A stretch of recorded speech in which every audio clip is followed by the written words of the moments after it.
Welcome back from the break. Let's continue driving your business. Well, driving your business is what we do here 24/7. But besides that, there are chances of you to invest your little money or the money that you work for heavily with the Zabo platform. So with as little as 15,000 Uganda shillings as the minimum, you can invest in any bond and security with Zabo. The USSD code is *292# for the MTN subscribers, and you follow the prompts. Well, before that, if you do not have an account yet, you use your NIN to set up one, and after 24 hours, you'll be ready to invest.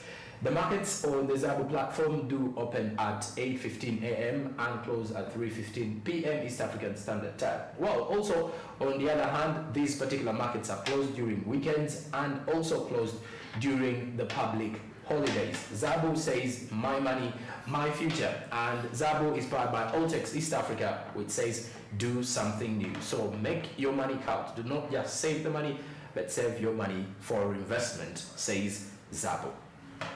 And now it's time for us to get back into what is making more headlines from the world of business here. Jerome Paul Sonko and Chantal this morning. Well, there's something to do with the city development in the country. We do not have very many of the cities. We have very few. But city development, the issue about the cities in Uganda, currently, if you have to look at our capital as well, lots of questions. Right. About either the management, and when it comes to waste management, that is the most terrible part. Waste management, yes. Drainage, yes. And the drainage systems in the capital city make it even worse for the people who are actually operating from there. I don't know where the problem is. So at times I want to ask myself, what are we going to do as the country to ensure that we do not face the same situations with other cities, say Mbale, Arua, look at Masaka, though people speak highly of Masaka. Well, right now it's a bit complex when it comes to what can be done for Kampala, especially when it comes to things like drainage. I'm so sure things like roads can actually be worked upon and very well done, only if they want to get them well done. Yes. But right. Things like drainage, you're going to have to put down some buildings. You're going to have to put off some roads. There will be a point where business is going to be a little stunted, or even very stunted, or very disrupted for a period of time if we decide to take on that. However, if we are creating new cities, how about we plan properly? And aside from planning properly, we implement the proper plans. Because it's one thing to plan and it's another to implement. I have seen that happen a number of times in our country. You have plans put in place, and the next thing, that plan that is implemented is a different one. Yes. And when you look at the list of the current and future cities in Uganda, the effective date for Kampala was 9th October 1962. Most of the other cities that we have started off in 2020 to operate as cities. We have Fort Portal, Arua, Gulu, Jinja. My catchword is Masaka, because of there's so much hype given to people from Masaka and how they are changing the narrative of success in Uganda. So if you have to talk about cities, it's a special place. A special place. A place of it's a very special district in a number of ways. But it has great people, it has wise people, it has shrewd people. So you just might never know, they could have a lot to contribute to the development of the city itself. However, my concern actually is on Arua City. These are some of the cities, and also to mention these, some of these districts and cities were created for political reasons. That means there may not be proper plans laid out for how these places are going to run. And we have seen this happen in the news countless times, where they say the city doesn't have an office. You understand? For the administrators, for example. Yeah, for administration. So the question is, were they created for the purpose of, this is a city and it's well deserving, or for political reasons? If they were for political reasons, you might end up having the same things as you are seeing in Kampala, or just having the city status, but it does not, when you go physically, it doesn't depict the city status. And you feel like it should be just called the town council or something. Municipality. Sounds Municipality. good. Oh, okay. But well, the challenges of the cities in Uganda are quite many. If you're to look through, we've mentioned, let's say the drainage systems, Right. but also looking at the fact that how do we also handle the suburbs in most of these cities, especially when it comes to settlement for the residents within these cities. When we are creating the cities, yes, because of when you look at a city, you're going to have to look at growth and development. You're going to have to look at it as now more of a business center than a residential area. Very true. But now when you go to areas, say for example, areas of Kamocha, yeah, you are looking at there are slums Exactly. in there. You look at uptown Kamocha, Uh-huh. a very huge difference. Thank you. And then you look at Bukoto.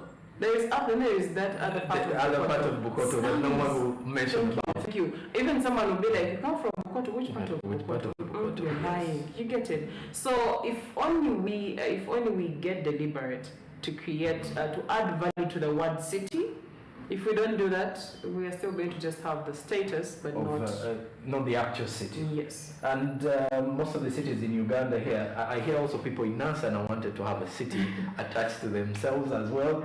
So when you look at the city here in Uganda, cities in Uganda mainly, I feel the authorities, first of all, even KCCA now, still having some wrangles, border management. Right. Now look at markets here and there. The vendors. The vendors, Right. a very huge thing to talk about here.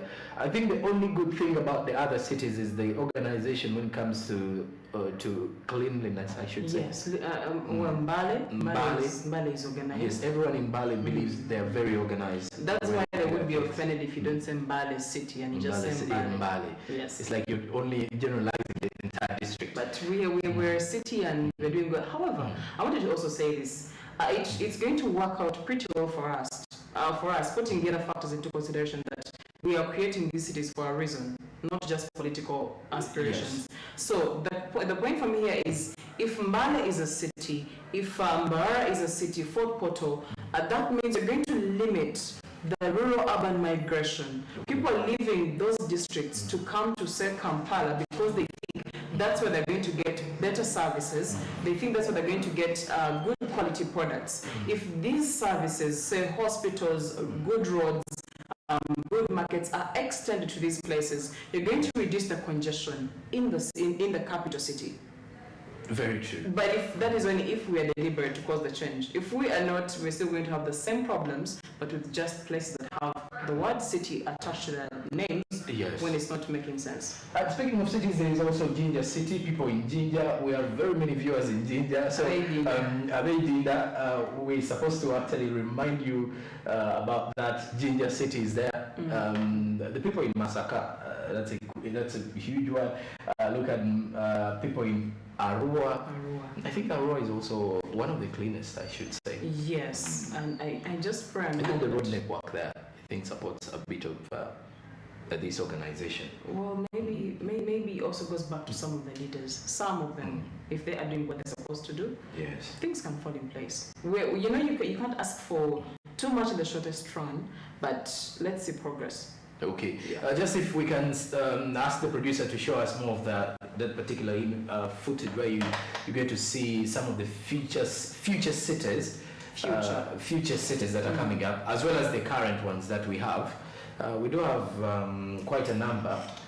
Peluka, Mbale, Masaka, we do have Hoima, we've got Gulu, Arua, people in Fort Portal, I think that is the tourist city. Yeah, Fort Portal is the tourist city, yes. Lira coming in there. Then Kabale with Kabale 1st July 2023. 2023. Moroto, that is a 1st July as well, 2023. Nakasongola. Yes, 2023 as well. And we also have Wakiso coming in there next year. And Sorority. Well, I'm a bit excited for Kabale because it's a tourist destination, that's for sure. Yes, Western Uganda has really Yes. shaped our tourism. And the road network has also been worked. If you've been to Kabale Yes. recently, you realize the Kabale, road is Chisoro, yes. those ends. Yes, Mhm. Kabale has, and then when you because you check out different places, you realize that it has very because of Bunyonyi, Lake Bunyonyi. Lake There's Bunyonyi. different islands that have really, positioned themselves to tap into the tourism sector, and they have done pretty well for themselves. When you look at the facilities, when you look at, I saw a picture of one facility that is in Kabale. I was in shock. It looked way better than some of the facilities in Kampala here. Maybe if you go on tours to Western Uganda, there are lots of things you're going to realize are in the country Yes. without your knowledge. I think that is the same thing where they would say it's better we move. In Uganda, they normally tell us Okutambula kulaba something like that. Yeah, something. The more you see. you see more things every other day that you travel. So the city development is something that we can clearly talk about, but we are using Kampala as the benchmark, I should say, it being the capital It's city. the capital, yes. So every little detail regarding cities should be benchmarked from here. What has failed should work in other cities, I should say. Or what has worked as well should as well be working in the other It cities. should be used, or even in a better way, to make these other cities a lot better. A lot better. Yes, if we are complaining about the drainage in Kampala, let's not see that very same issue in Fort Portal. If we are talking about buildings being in the wrong places, then let's see the regulation put in place: do not build in these places, or leave such a distance, and let it be implemented. Let Very true. supervision be done. Let's have good. Let's have good structures that are standard. And not anyone just coming up and they're creating whatever they're putting up. I think in also a when city. it comes to the kind of buildings that are being set up in our cities, it goes back to the planning. I think that is another huge challenge eating us up in the country. Well, planners need to work hand in hand with the city authorities, the different city authorities. Yes. They also the only challenge we have is that some of the city authorities. So quick at bribes, I think. Thank you. And we've seen that happen even with KCCA. A building is put up and KCCA itself is not aware, but there was a supervisor who went and found Yes. the building being put up. And it's coming in from the city council, surprising. Thank you. So, having seen some of those cases, hopefully we get people in those areas that have the heart for the city to grow and their people, not the heart for only their families. And that's like the entire country, I should say. Which should be, yes. Yes, because that is one of the biggest issues we have even with our policymakers. Yes. Someone looks at the bigger bag, but all the time thinking about what he's taking home, not what he's doing for the society For the they're society, representing. yes. And every time a member of parliament goes to the house, the first thing, I believe most of them, I remember the time of the elections in 2021, some of the voters were saying, let's vote for him to go and eat also. The others have eaten a lot. So we've They're tired. created, The voters yes, are tired. are really because tired. Those people have created a precedent that when you're going in, you're going in. And then there is one who made it worse and said, I went and ate, now put me You back. put me I work back, for you. I work for you. So he already showed them that, okay, I've eaten enough now. Now Let me I'm go going and to eat work. for you, or you also eat for your own self. But well, the cities in Uganda are quite busy, if you're to look at that. This is Kampala City. That's Kampala city. One of the it's the busiest in the country we should have, I should say. And as we are approaching the festive season, it will be very busy. Yes. Well, today is 22nd. Very soon. Very soon In we're a few days. hitting November is December. done. Yes. Yes, and we're hitting December, a month where Ugandans start bringing in a lot of money. Then also The ones who are called the Basama. the Basama coming in, landing in. I hear the first bunch landed in last week, so They come in bunches. they come in bunches. Yes, I hear also those who normally promise people weddings. I will marry you when I retire. Are also coming. So when you look at that, Kampala is here to become very busy, and it also goes back to nightlife here in Kampala. That is Mbale. Wow, looks good. Really looks good. And when you look at the picture there, it clearly shows you how clean the city is. Mbale is a clean city. It's an organized city, and I wish the other cities would be even better than. So in some simple terms, Mbale is Kigali, because Kigali is known to be a very a clean very clean city. Yes. Well, it is said that Mbale is like Kigali, very Kigali clean clean. stuff. Yes. I think the only issue now will be setting up some huge skyscrapers in there, like those that we have in Kampala. From a business angle, I was actually having this discussion with someone. The truth is, right now, you're going to, if you want to have a business in Kampala, you have, first of all, have to be very ready for the competition. You have to be very ready to put in a lot of money and a lot of work and a lot of time. However, if you are strategic enough, you're going to be looking at these cities. Because they are growing, you'll be able to position yourself better. Yes. And tap into those markets. And Once that's what the Indians expanded. are doing. That's what the Indians are doing. They're going into these cities already. You look at Mbale. Mbale has some, like, it has a place that it's called, I think, an Indian something. Just like Ginger City. Also, Ginger's got some Indians already there. You get it. I think Mbale has either Indians or Chinese, but they've left the city center. CBD, they've left. They've gone to these mushrooming cities because they understand the value of growing with a place, growing with a city. You have enough time to grow to understand also, the entire environment. Yes, you build roots in there. The foundation is stronger. You're not only looking at what is coming in. You are the first cut. You know the story of the first cut. The first cut. Always it hits deeper. Yes, it does hit deeper. So if you are strategic enough, you might want to get out of Kampala and go to those cities. I've actually seen most of the people here in Uganda, though, here in Kampala, also getting out of the city now. Most of them are going to the outskirts. They believe now there is a lot of business in the outskirts. Thank you, because you see, I'm going to calculate the time I'm going to spend from, say, let me see which place, say from Gayaza. You're coming to the CBD. Yes. And the time I've spent in there, and maybe the difference, the difference of the money spent is about 2,000, 3,000 Uganda shillings, or even 5,000, depending on the means I use.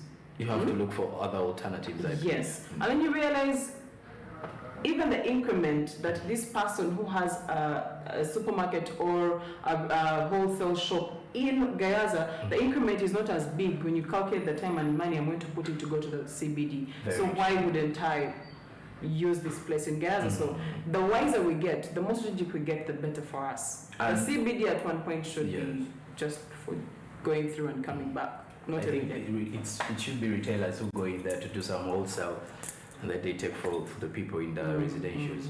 And I believe it is very evident arcades lately are very empty. More so the upper floors. There's only the first and second floors that are always filled up. Then people are actually sharing the same rent money to ensure that they live within the cost. But then the upper floors, the last floors are now being used as lodges or something because only business there. And maybe for dwelling. And partially what could have caused that was the problem sometimes with us Ugandans is I'll see you start a business and it works and I'll go for it. Thinking that it's also going to work for me. I will not do research, I will not do projections, I will just go because Sonko has done it, it has worked. It has worked. It has to work. I believe it has to work for me. Thank you. I'll even go and put up a building next to yours. Just to outcompete you, to see how best I can get more. But after that, you're going to realize that as time goes on, it's not getting you where you want it to be. Now this is happening so much with the real estate business. Very true. People are setting up apartments, rentals, and they're really empty now. Where are you setting them up? How much are you putting in? What is your source of capital? And those are things they don't actually ask themselves. So also put up apartments. They're working. Let me set up mine. Yes. Totally wrong. We need to do research. That's the biggest investment plan we have as a country. Thank you. And real estate. But then it's a problem if you don't do research and if you're not well equipped with the right knowledge and even projections to help us in the coming years. How will it be? Real estate is going to change. Valuable? Real estate is going to change, and that's the truth. And the earlier we accept that, the better. People with their kids, we've already started seeing the inside the people who are swindling money and putting them in arcades and they're empty. God is saying some of them. Those are not my words. This is Smart Means Business. After the break, we have Barija Andrew on ground, so stick around for more.